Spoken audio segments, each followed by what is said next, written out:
seorang sumber yang sangat bisa dipercaya di lingkaran pemerintahan saat ini maupun pemerintahan sebelumnya, dan dia terlibat aktif, itu mengatakan bahwa mantan presiden Pak Jokowi itu sebetulnya ingin fight. Ridwan Kamil bagaimanapun harus bertarung 2 putaran, kira-kira begitulah. Nah, salah satu untuk mewujudkan 2 putaran itu adalah mengajukan gugatan. Maka berkali-kali bertelepon sampai kemudian Pak Jokowi sendiri ke Jakarta menemui Pak Prabowo, menemui beberapa tim inti yang terkait dengan tim pemenangannya Ridwan Kamil. Dari situ pesan itu disampaikan, lalu ditangkap, diskusi, tapi kok semakin ke sini belum ada gerakan. Nah, muncul kemudian telepon lagi ke Jakarta lagi, yang waktu itu kita bahas bahwa tidak betah di Solo katanya kan gitu. Mulai sering ke Jakarta. Itu Kangen juga cucu. Itu juga dalam rangka untuk mengemas bagaimana caranya nanti, kira-kira begitulah, bagaimana caranya nanti Pilkada Jakarta ini bisa 2 putaran. Tapi di sisi yang lain akhirnya ada keraguan. Presiden tidak kunjung memberikan jawaban. Presiden Prabowo dalam hal ini adalah Ketua Umum Partai Gerindra, tidak kunjung memberikan jawaban soal ini mau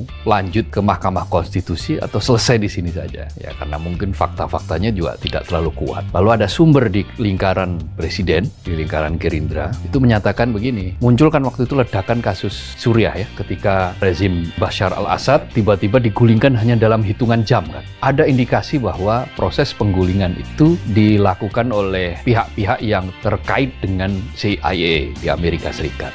Nah, apa hubungannya dengan Ridwan Kamil? Karena apa hubungannya dengan Jakarta? Ada yang membisikkan katanya bahwa kalau sampai terjadi 2 putaran di DKI, maka ini potensial untuk disuriahkan. Kira-kira begitu loh.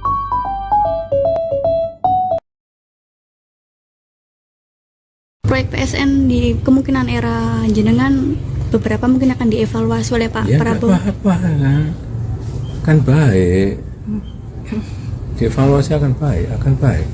Dikoreksi akan baik gitu. Termasuk kalau untuk ikan. Belum tentu yang kita putuskan itu betul 100% kan, bisa dikoreksi, bisa dievaluasi, saya kira akan bagus.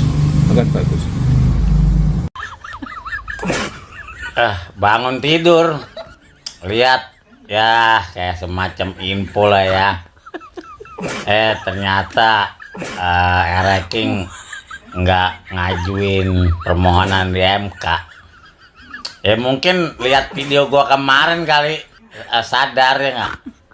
Tahu sendiri kan, pengacara yang begini-begini kan jarinya ini mahal ya nggak. Duit udah habis kampanye kemarin ya nggak, mendingan buat modal dagang luar Mindo.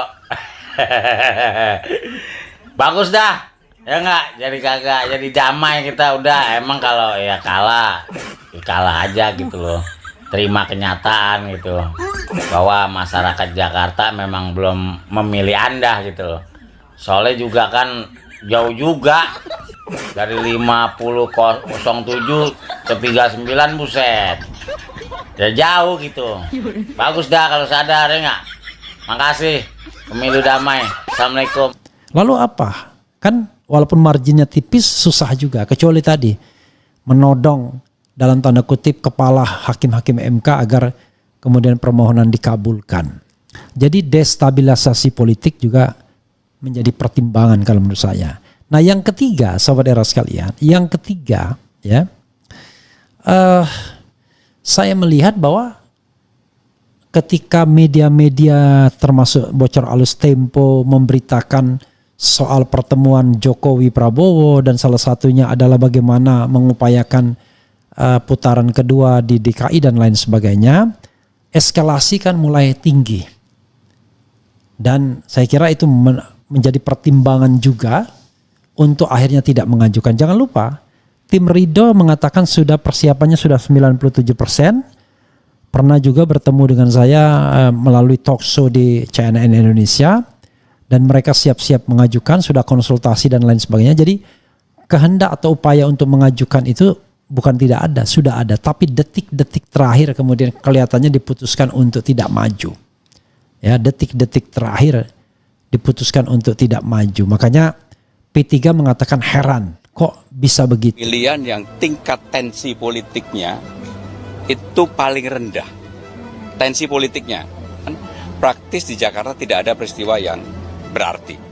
Ya, saya secara pribadi, baik pasangan 01 maupun 02 yang tidak menyampaikan gugatan ke MK mengucapkan terima kasih. Artinya, Jakarta segera bisa konsentrasi untuk berbenah. Assalamualaikum warahmatullahi wabarakatuh. Sobat RH sekalian, jumpa lagi kita di channel yang keren ini. Keren, cadas. Ya, sobat RH sekalian, akhirnya Ridho tidak jadi menggugat ya, tapi jangan salah ya, margin atau perbedaan antara Ridho dan Prano itu bukan 0,7%, tetapi lebih dari 10%, mungkin 11% ya. Jadi saudara sekalian, tidak menggugat itu tidak berarti kemudian mereka legowo, belum tentu juga. Jadi bisa jadi karena ada perhitungan-perhitungan. Nah, dalam konteks ini saya mengakui bahwa saya salah ya. Saya kalah ya dengan tebakan Anies ya. Kenapa? Jadi waktu ke Solo kemarin, bukan ke Solo sih, ke Bali ya, tanggal 29 November untuk menghadiri namanya Mukernas Musyawarah Kerja Nasional Ikadin. Saya ngomong kalau margin perbedaan itu tipis itu biasanya pasangan akan mengajukan calon, saya bilang. Tapi Anies bilang enggak mungkin mengajukan karena Prabowo tidak mau ribut-ribut lagi di Jakarta. Sebenarnya saya hampir benar dan Anies hampir salah kalau tidak ada konstelasi terakhir yang kelihatannya membuat istana ngeper untuk mengajukan permohonan ya, karena niat mengajukan permohonan itu sudah disiapkan sampai detik-detik terakhir, bahkan lawyernya mengatakan persiapannya sudah 97%, tapi kemudian akhirnya tidak diajukan.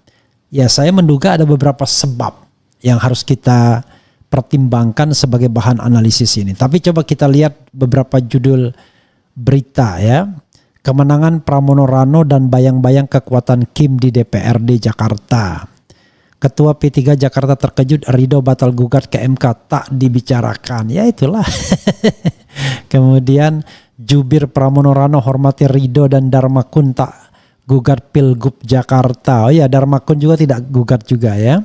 Batal ajukan gugatan, pasangan Ridho resmi kalah di Pilkada Jakarta. Oke, itu antara lain ya.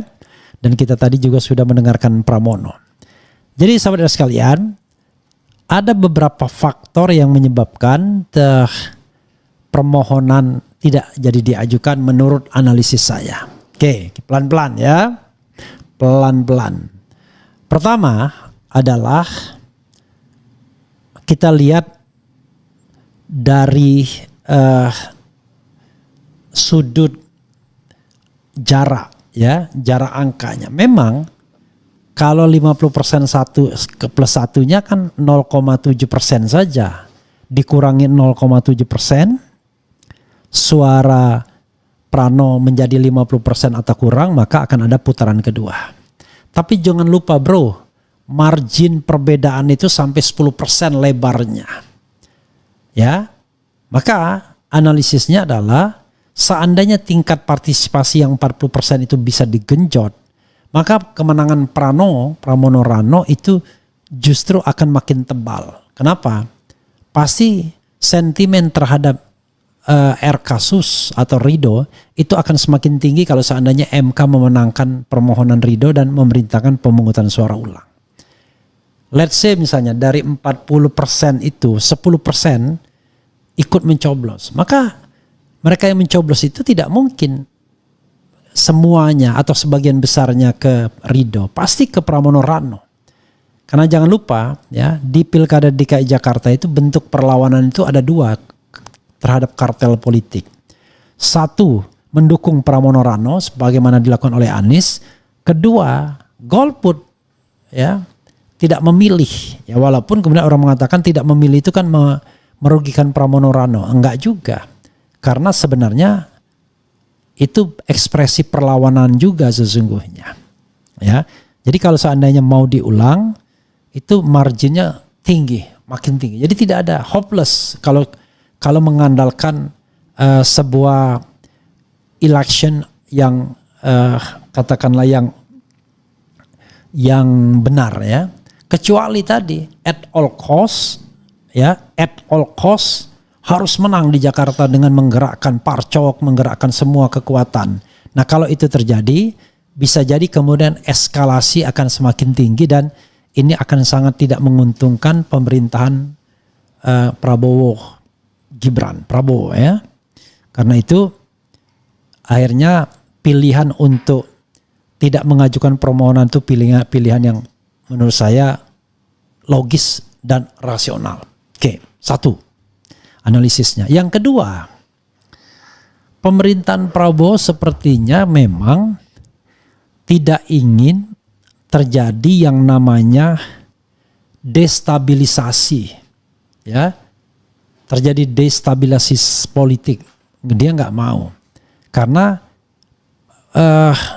misalnya MK memenangkan Ridho dan memerintahkan pemungutan suara ulang, maka terjadi destabilisasi politik.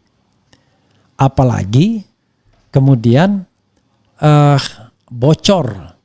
Misalnya percakapan, loh kok bisa kalah, bisa 2 putaran apa enggak dan lain sebagainya. Jadi bocor alus Tempo dan juga channel-channel termasuk RH Channel ya paling tidak sudah berjasa juga meninggikan isu ini sehingga kemudian bikin gentar istana. Jadi istana gentar itu karena takut tiba-tiba memancing kemarahan civil society atau kekompakan civil society. Ya, jangan lupa ya, civil society sudah pernah melakukan ini pada tanggal 22 Agustus yang lalu.